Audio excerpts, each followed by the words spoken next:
Thank you for your participation and attendance this evening. Welcome back. I hope that everyone had an opportunity to relax and rejuvenate.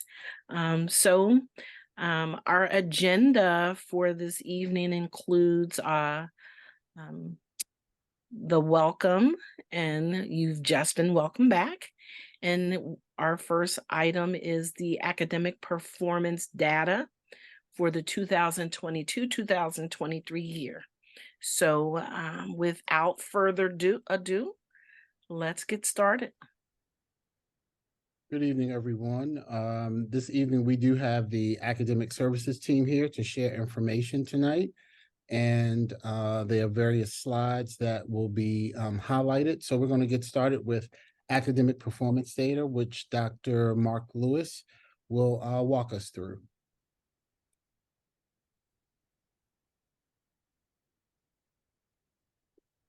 Good evening, everybody. As Dr. Pico said, I'm going to talk through some of the results from last year's spring state assessments. As a reminder, and for board members, this is the presentation that was shared in the previous board update, and for everyone else watching, I'll be talking to both audiences as usual. So this slide just reviews some of the adjustments we made to the Focus Forward academic goals in the previous spring, as discussed with this committee. We made these adjustments for a variety of reasons. We are trying to, like everyone else in the country, trying to find a way to move forward after the main disruptions of the COVID pandemic and understand how changes in our academic performance reflect changes from a baseline that has to keep the pandemic in mind. We also adjusted the academic goals to reflect state averages for 21-22. So, and that's instead of applying a flat 30% increase to every single measure. The other main change that you'll see reflected in tonight's figures is that we opted to focus our keystone goals around first-time test takers rather than the accountability figure the state uses, which is the best score by 11th grade. That way we can look at year after year after year of first-time test taker keystone performance and know that it's reflecting, instruction that happened in that same year. So you can go to the next slide. Okay, so just as a note about what results we're looking at tonight and where they came from.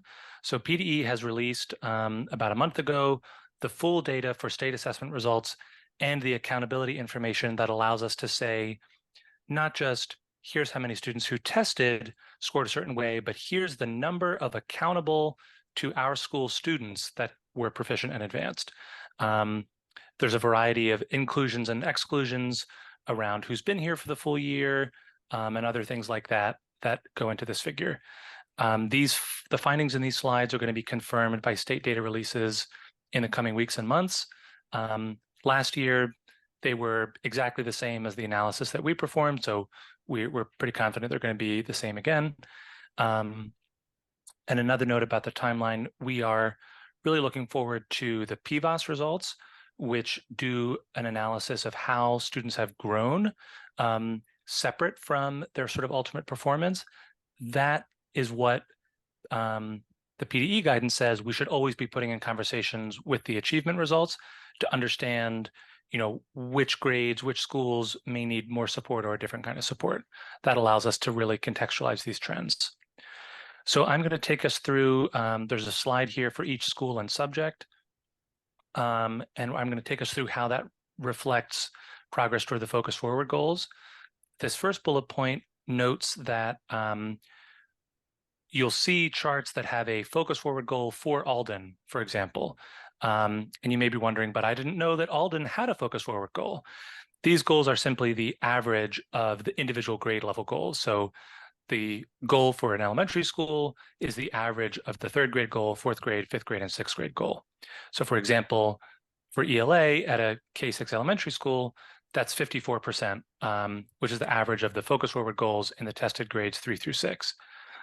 So with that in mind, overall, looking at the trends for ELA and math chiefly, The proficiency rates in ELA increased at 4 schools between 3% at Walnut and 7% at Alden. Other schools remained about the same or declined very slightly. Proficiency rates in math increased at almost all schools between +2% at Colwyn and +22% at Evans. So that is certainly an exciting shift. So this takes us through individual school results. I'll pause here to sort of point out some of the features, and then we can kind of go back and forth as people have questions. So this is comparing, as reflected in those updates to Focus Forward. 21-22 is our new baseline.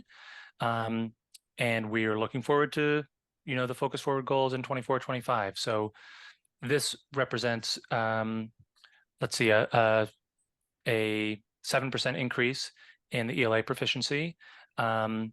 If you note the change in the denominator from an N star to a regular N, that also means that in a change from last year, Alden hit participation targets of having 95% of students tested. So that's reflected in a lot of the school pages as well. So very happy with that. So as we can kind of skim through the ELA results, or board members, others can sort of pause where we'd like, but the overall trend is a few schools increased, but mostly we see things flat or slightly declining.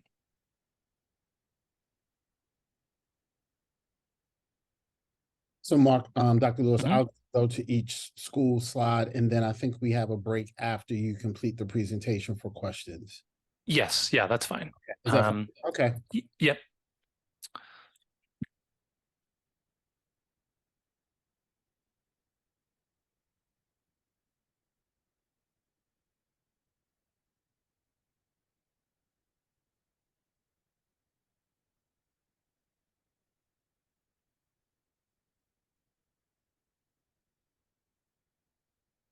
All right, so we'll go through some of the math ones.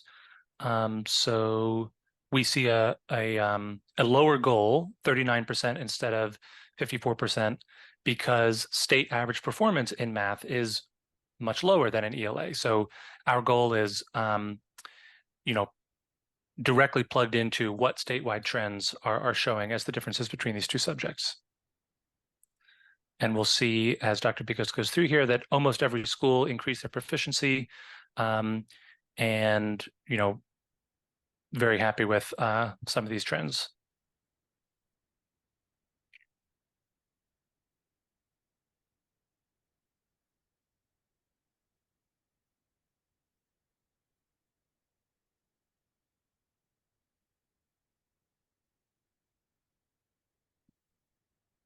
And I'll note here just on the Penwood Middle slide, again, that 25% goal is a reflection of average statewide performance in 7th grade and 8th grade.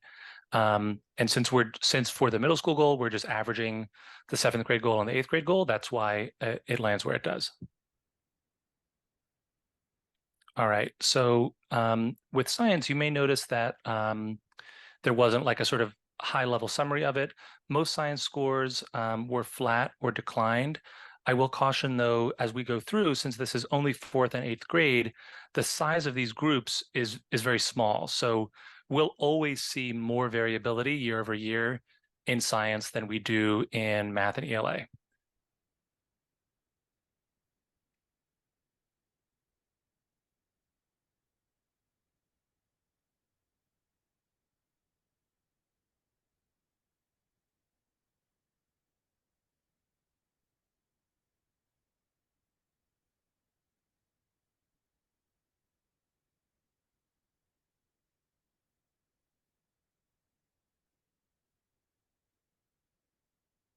All right, so leading into the Keystone exams, this just notes again, we revised the Focus Forward goals to focus on first-time test takers, because that gives us a pulse on what happened in that very same year, rather than any time the student took the test. So for Algebra 1, we've broken it out into first-time test takers at Penwood 9th Grade Academy and Penwood High School. We see that both were about flat. An increase or decrease of 1 percentage point is basically about flat for this size of a group. And that's, showing the gap that remains between the current performance and the goal of 37% proficiency. So literature keystones, we saw a slight increase and is about, a little over halfway to the 61% goal, which, like the PSSA and PASA goals, reflects statewide averages.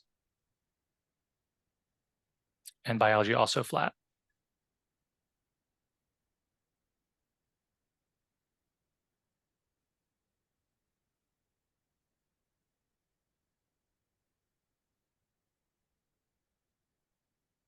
I believe those were all of your slides on the performance side of the house, if I'm not mistaken, Dr. Lewis. Yes, that's right. Okay. Thank you for that, sharing that. I do have a hand raised, Ms. Hoff. Thank you, Ms. Cook-Henry. Dr. Mark, first-time test takers, does that mean you're in fourth grade and you're taking the test for the first time in fourth grade? So first-time test takers is a term we only apply to Keystone results. Okay, perfect. Because there is a retest possibility, right? So, but we're only looking at first-time test takers. Got it. Thank you so much. Mm-hmm. Are there any additional questions?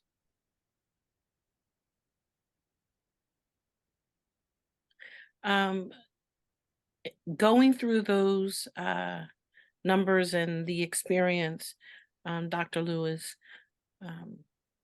is there anything that you would be advising us that we should be looking for, comparing the 21, 22 as our baseline to when we arrive at the 23, 24? So just so I understand the question, you're asking what I would advise you as the board to keep an eye on in the intervening years? Based on some of the Mhm. trends that our baseline is the 2021 year. Now we're looking at the 2020, 22, 23 data. In this current fiscal calendar year, school year, is there anything that you would be advising at this point that we should be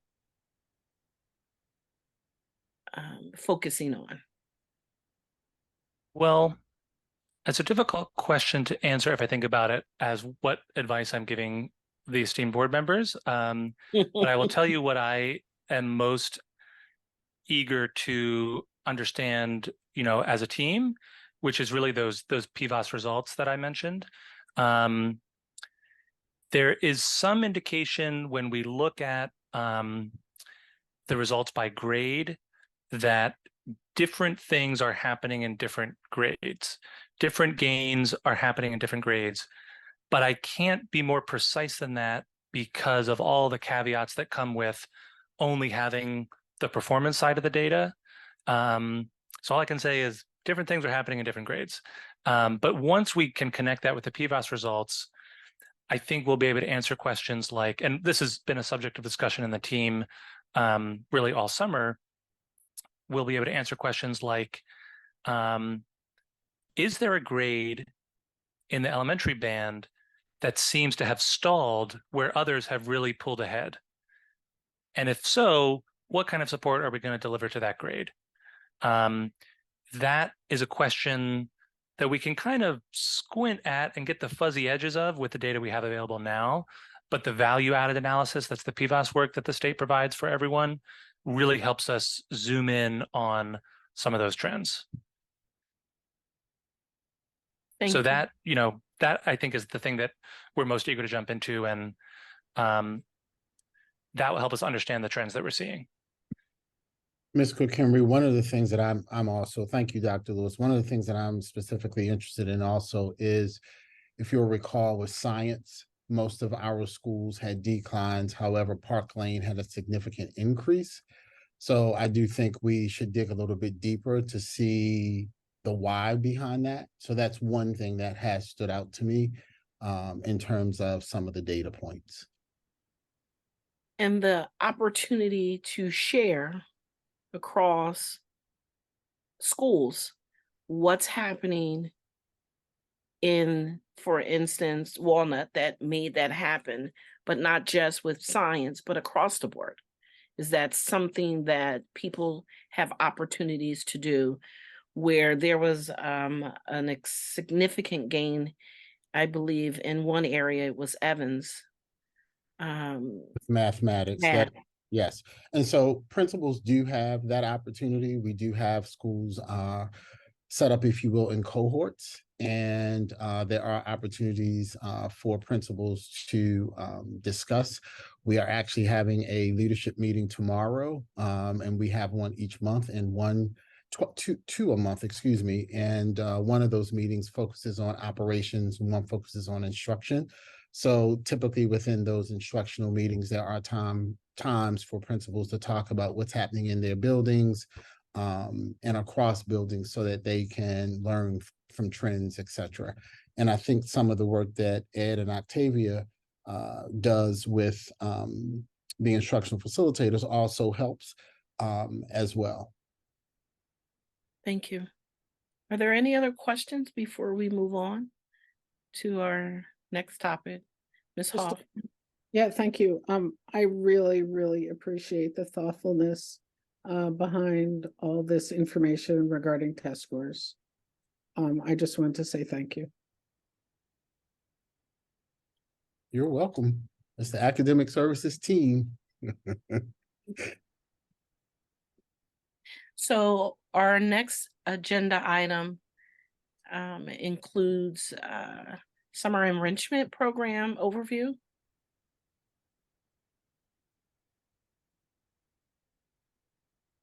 Good evening, everybody. So Good I'll evening. give a quick overview of summer programs that just give a quick refresher of what we did this past summer. And then I'm going to pass it back to Dr. Lewis to talk through some of the data we've collected to measure summer programs. As you are aware, summer programming is a part of our strategic plan aligned to Priority 2, Overarching Goal 1, Action Strategy 2. And so this past summer, specifically, we offered summer programs from kindergarten to 12th grade with activities ranging from enrichment to credit recovery that offer both academic support as well as, some fun activities around, social emotional learning, STEM, and a variety of different supports. With that being said, I'll pass it to Dr. Lewis. That'll give you some data about what we collected this summer. Okay, so first I'd like to highlight some of the attendance and registration information. So a total of 826 students registered for what we would consider to be the core summer enrichment programs. That excludes ESY and credit recovery, which aren't technically about enrichment. As you'll see, we have the most students and the most data from the K-6 programs, where we had 595 registered. We had a large chunk of those students attend most days, which is exciting. And we had average daily attendance between 69 and 74%. As a reminder, this is an optional program. People go on vacation. No one's asking for absence notes, right? So we have to interpret attendance differently than we would for the full school year. But that's definitely strong attendance for the K-6 programs. In our 7th through 8th grade program, we had a large number of students attend at least once. There are some gaps in some of the day-by-day attendance, so we aren't able to report like who attended most days with precision. And then our 9th grade summer bridge, reporting on this as well.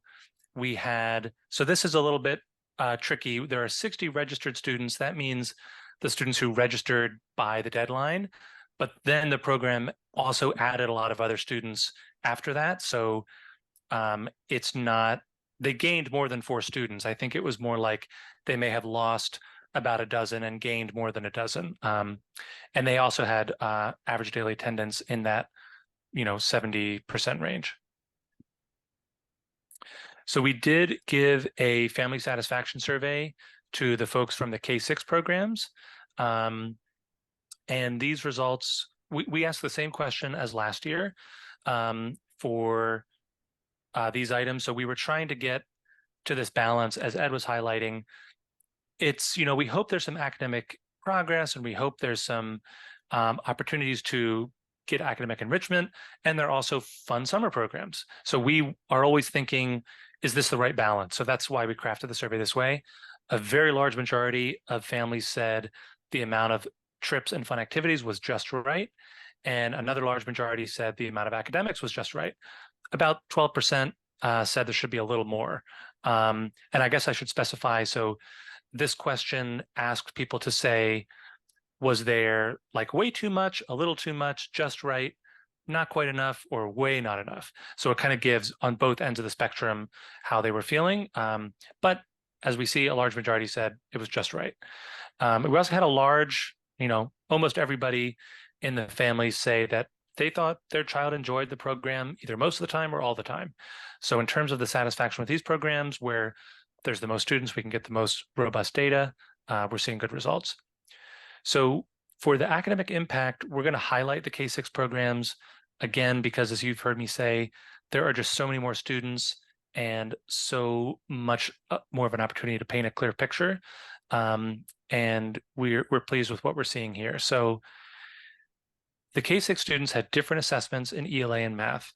Overall, compared to last year, what we wanted to do this year is have much more narrow assessments that we thought could really show what's happening academically in an 18-day program, with some field trips in there too.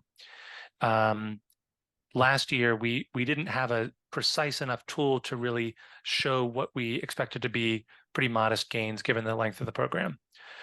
So kindergartners completed a letter naming fluency task. First graders completed a sight word fluency task. And the other elementary students in ELA completed an oral reading fluency. These are similar to assessments that they do throughout the year. And we had a pre and post, so they were taking these assessments in the program itself. And well, actually, I'm sorry, the oral reading fluency was a post assessment, and we compared it to their spring score from the school year.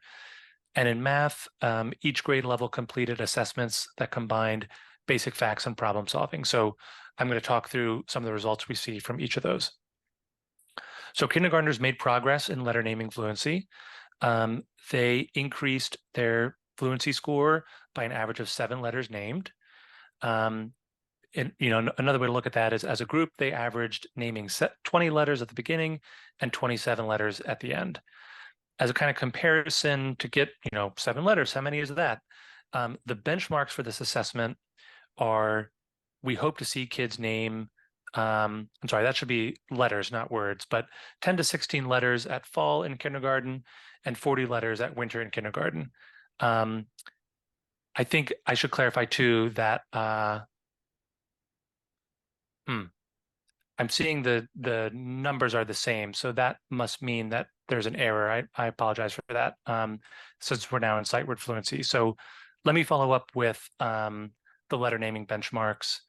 I know that, having talked about this with Octavia, I think in both assessments, the group that were joining the summer program seemed to be a little bit, higher than the benchmark than we expected, but they made,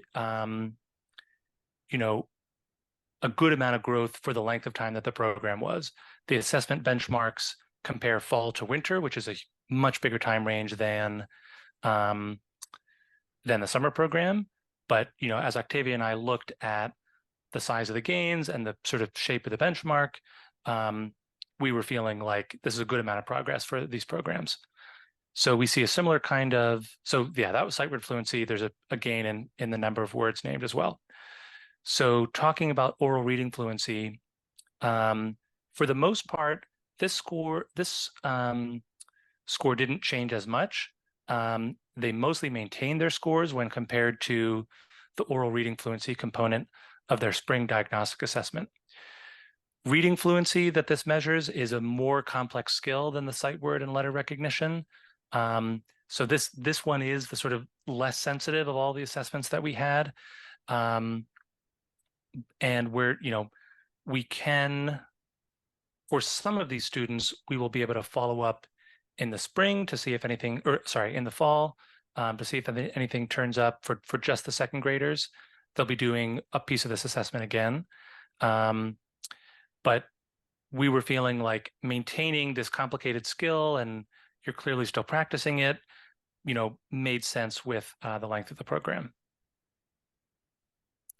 Okay, so looking at math now, students completed a math assessment that had basic facts and problem solving. At the beginning of these programs, 70% of the students scored in a range that said, according to this assessment, that they needed some intervention. This assessment, which is usually, could be used during the school year, it's kind of like a screener to say, where are some kids we need to keep an eye on and intervene a little bit. So 70% of our incoming summer students scored in that intervention range. Those students who scored in the intervention range increased their scores over the course of the program. And I say only for those students because, as makes some sense, students who came in scoring really well didn't necessarily increase their score. If they got a 90% on the pretest and they got a 93% or something like that on the post-test, that's not a gain, but that kid wasn't going to show growth on that assessment. The other way we can look at this is by the end of the program, 29% of this whole group of students improved their scores such that at the beginning, the assessment said they needed intervention, and at the end, the assessment said they didn't need intervention. So we're definitely seeing some strong progress for those groups of students who appear to need intervention at the start of the program. All right, so these next two slides are just covering two of the other programs which have very different kinds of outcomes. So first I can talk through credit recovery. These figures come from the team at the high school. So incoming, they had 255 students in grades 9 through 12 failing one or more classes. That's sort of the whole population of could benefit from credit recovery. Of those, 185 signed up. And of those 185, 155 recovered credits in at least one course. So we can think of that in two ways. We can say that those 155 successes, that's 61% of students who had a failing grade in one or more classes, and that's 84% of students who registered for credit recovery. They also shared that 89 students recovered credits in 2 or more courses, which is great. There's also also among the successful students were 19 seniors who didn't walk at graduation, but through credit recovery completed those academic requirements and received or will receive a diploma.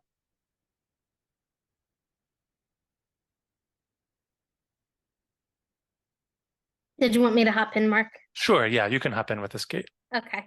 And so the second program that is under other summer program opportunities was extended school year, which is offered for eligible students with special needs.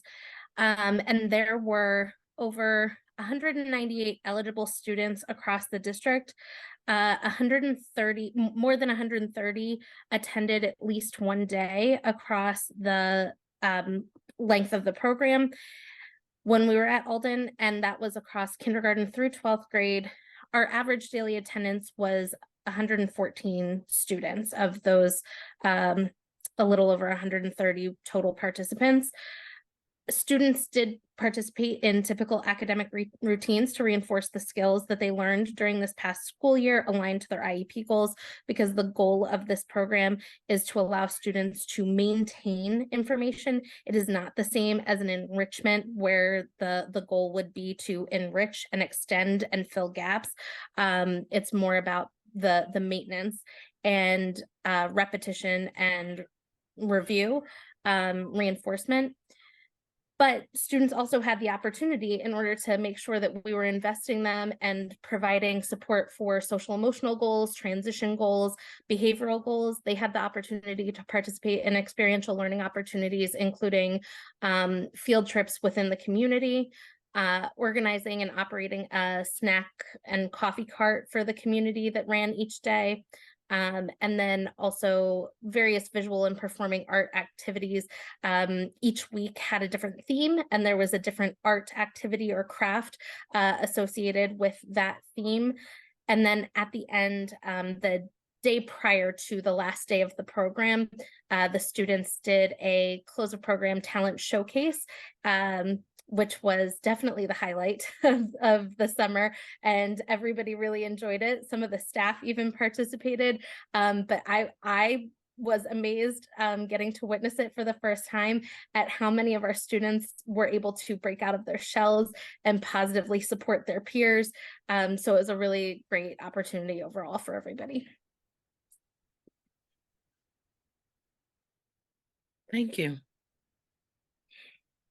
Are there questions or comments?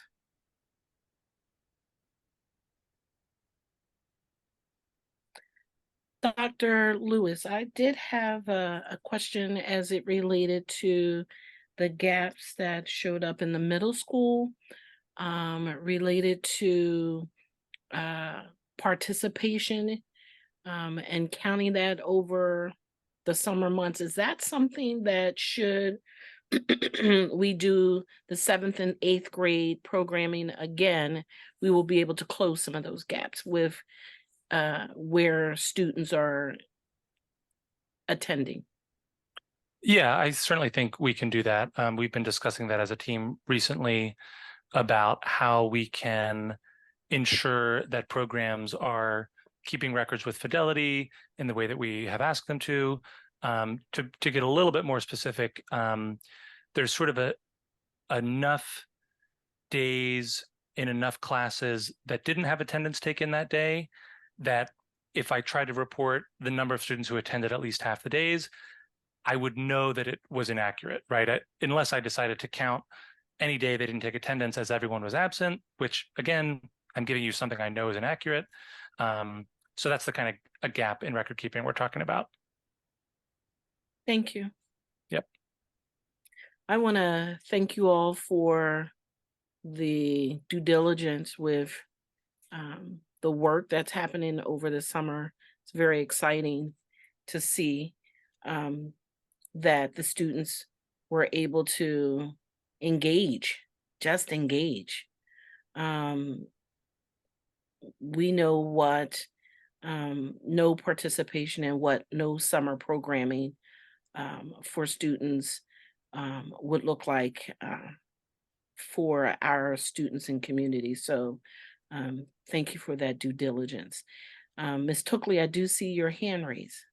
Yes, I just wanted to, we don't have to go back to the slide, but on slide 11, when we were talking about the kindergarten assessment, and we had the incorrect benchmark up. I think we had the benchmark for first grade up, but I just looked it up real quick just to be sure.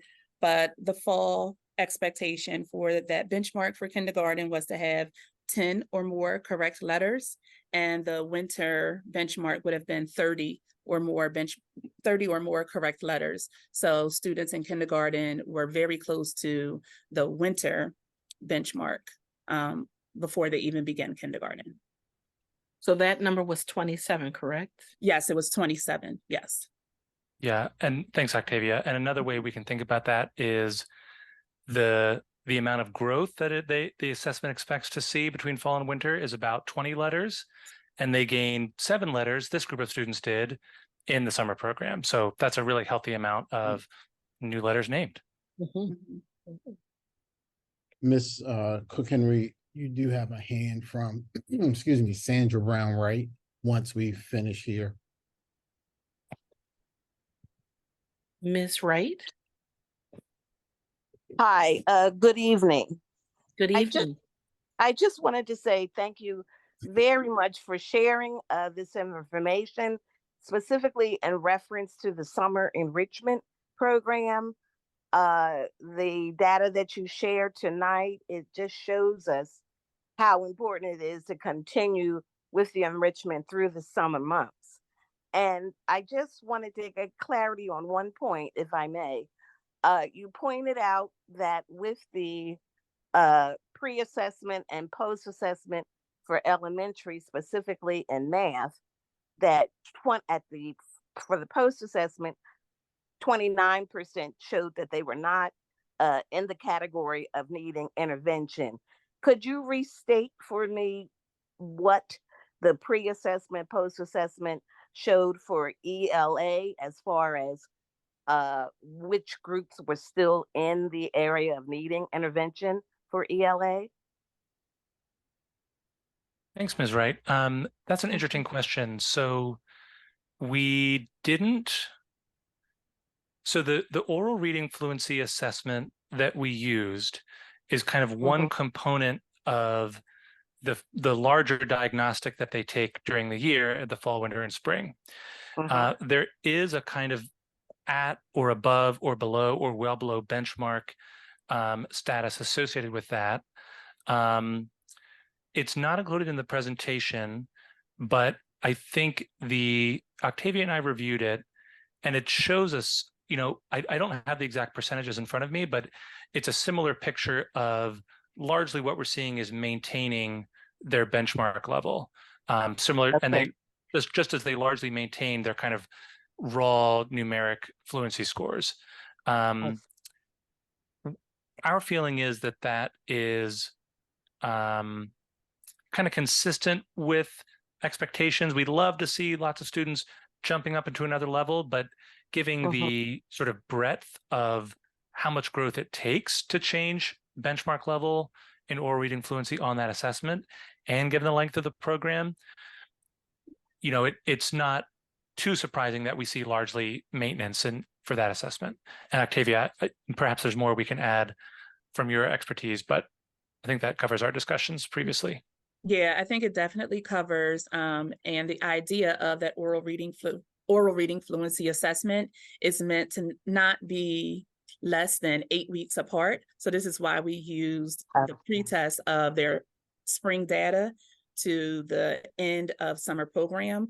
And some students had to take it even before that very last day. So if you think of the 19 days of summer program that we had, with trips and other activities included, it really wasn't a significant amount of time to show a significant amount of growth. So the fact that they were able to show that they maintained from the spring was actually progress, that they didn't show the decline. Okay, thank you so much for clarifying that. Sure. And your point about the maintenance is also very good, because we always talk about the summer loss. Absolutely. So if the program is helping to maintain, that's a benefit for our children also. Thank you. And I did have one other thought, if I may go back, Dr. Lewis, to when you were talking about the scores at the beginning for ELA, and then towards the end, it was brought out that Evans had a significant growth in the percentages with the growth for math. And it was pointed out that there will be continued leadership meetings and cohorts with the administrators, and that at some point the academic team will just kind of ascertain the importance and the influence that the school site facilitators had on improving ELA. Would that also include the importance of having the academic interventionists? Is that done together? Are they two separate entities? How will that work? They are done, excuse me, Ms. Wright. They are done in collaboration. Last year, I believe it was last year, we started having schools work together collaboratively. So we will have professional development. And so, for example, you'll have all second grade teachers along with interventionists, excuse me, as well as instructional facilitators work together as a part of their instructional planning process for for quarters. So that work is done collaboratively. We utilize our Act 80 days to allow schools to work collaboratively together across each different location. And so we started doing that. I believe it was last year, correct, Ed, if I'm not mistaken? I think that was the first year we started doing that, or Octavia, isn't right? We started doing that last year, and we will continue to do that this year. Yes. Thank you. Thank you, Ms. Wright, for your attendance and participation. Mr. Tong, I see your hand raised. Thank you, Ms. Wright. So this question goes out to the team who, well, whoever can answer it. When we taking a look at those assessments that we provided to the various students, and I know cold tests are best here. Were there enough tests in the various batteries that we were using cold tests, or were they exposed to some of these for the next grade, or were they used or were the assessments the last ones that for that particular grade that did not get used or they had seen before?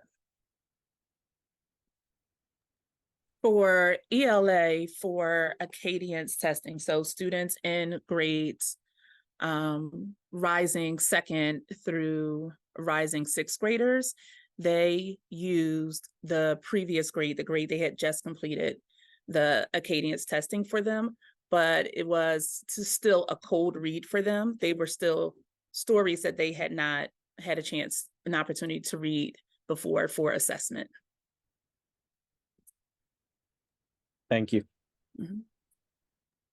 Just to clarify quickly for math, so the math assessment is not the same assessment we use for our universal diagnostics, so it was also cold. It was just a different assessment. Excellent. Thank you very much. Before we conclude our meeting this evening, I'm sorry, Ms. Cook-Henry, we have one more item. Are you ready for me to move to that item? yes, sir. Sure.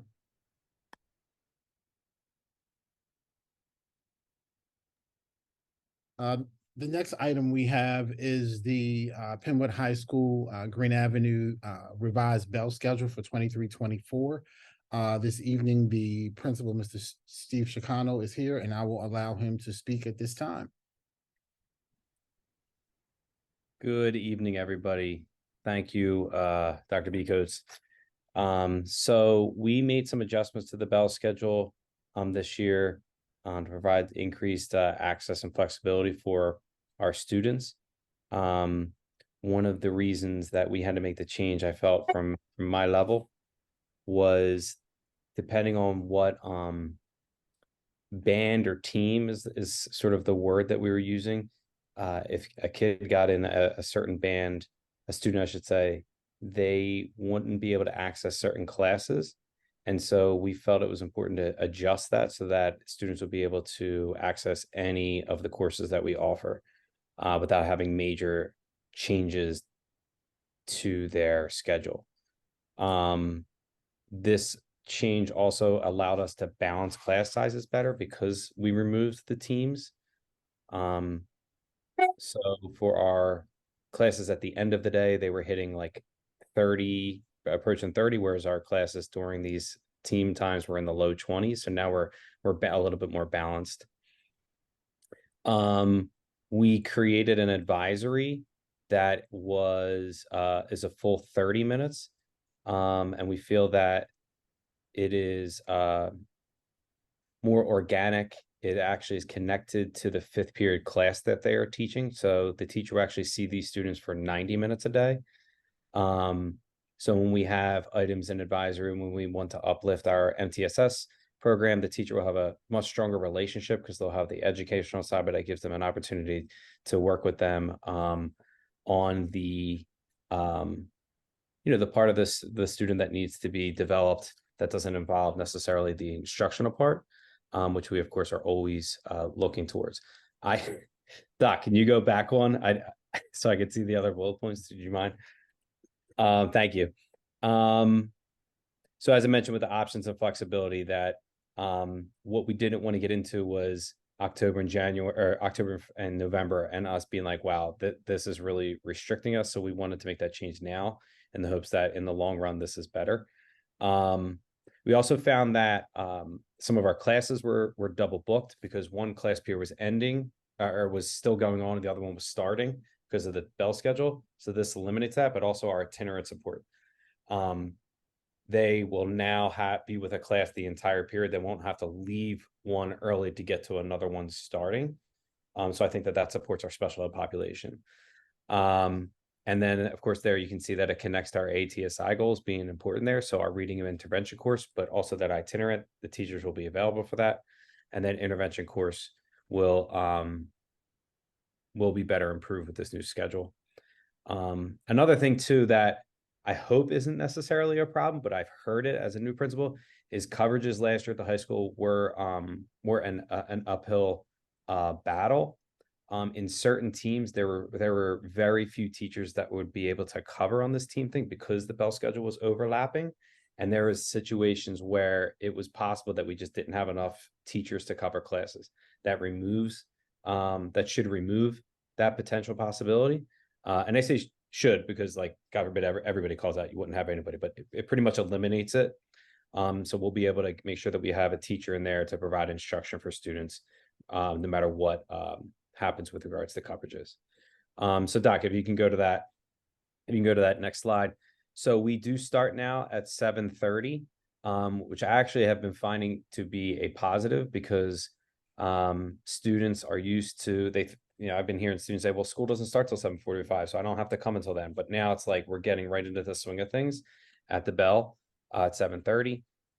You can see that 5A, 5B, 5C, 5D, we were able to maintain the 4 lunches, which has been very helpful.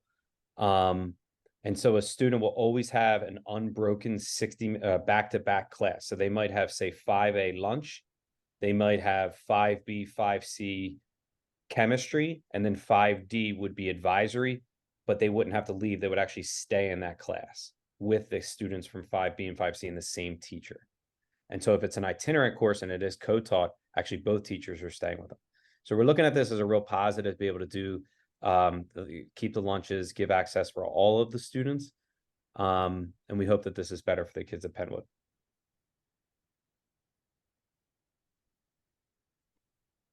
Thank you for that information. I see a hand raised, Ms. Hoff. Thank you, Ms. Cook Henry. Welcome. And when is advisory? I'm sorry. It's for a 30-minute window, either 5A, 5B, 5C, 5D. It's built off of the 5th period teacher and around lunch. So we can make sure we have a balanced amount of kids in each lunch. Right. So you have lunch and advisory either which way. So that is like a chunk of that time.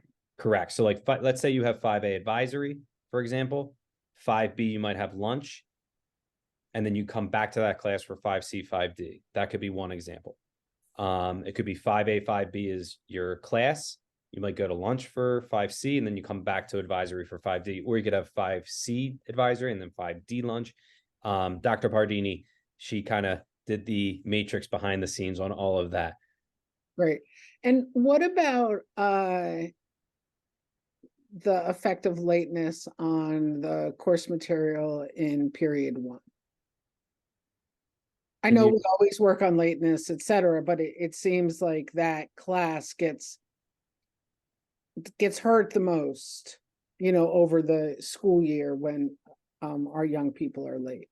Right. So I think that, and that was a conversation we had with our team about supporting students, making sure that they get to school on time. So we have that. We want, we talk about it in our advisories about like getting to school on time. I was at Wawa this morning telling kids to turn around and go back to school, right? Because they are trying to get off the bus. And the culture was, like I said, some of the buses come at 5:07, 10 after 7. And they used to have, used to have time to go to Wawa and come back. So we just have to communicate the new expectations, talk to the kids, conference with them, give them supports, making sure that they understand that instruction begins at 7:30 and they need to get here on time. And so I think that it's just a culture change, Ms. Hoff. So, we're just setting the expectations for the kids, getting the staff is on board, and we're just communicating that and making the adjustments and changes as the year goes on. Great. If you need the help of citizens to call young people to wake them up, just let me know. Thank you. Thank you for your Wawa visit. That was fun. I got my free coffee today. Are they open during school opening in the morning? Today they were, yeah. Oh, interesting. What a difference a year makes, eh? Are there any other questions? We have a hand from one of our attendees. Ms. Lewis. Hi, good evening, everyone. Afia Lewis. Very, very happy to be on this meeting, but I came on this meeting specifically for the fact that I stood next to Mr. Chicano today at Wawa. I was very, very grateful that we now have a principal that speaks to the students. I think it's important to give your people their flowers while they are here. And from what I've seen so far and from what my daughter has told me, there is a tremendous culture change that's so far taken place at Penwood. I am so grateful that we have someone in the building that speaks to our children now.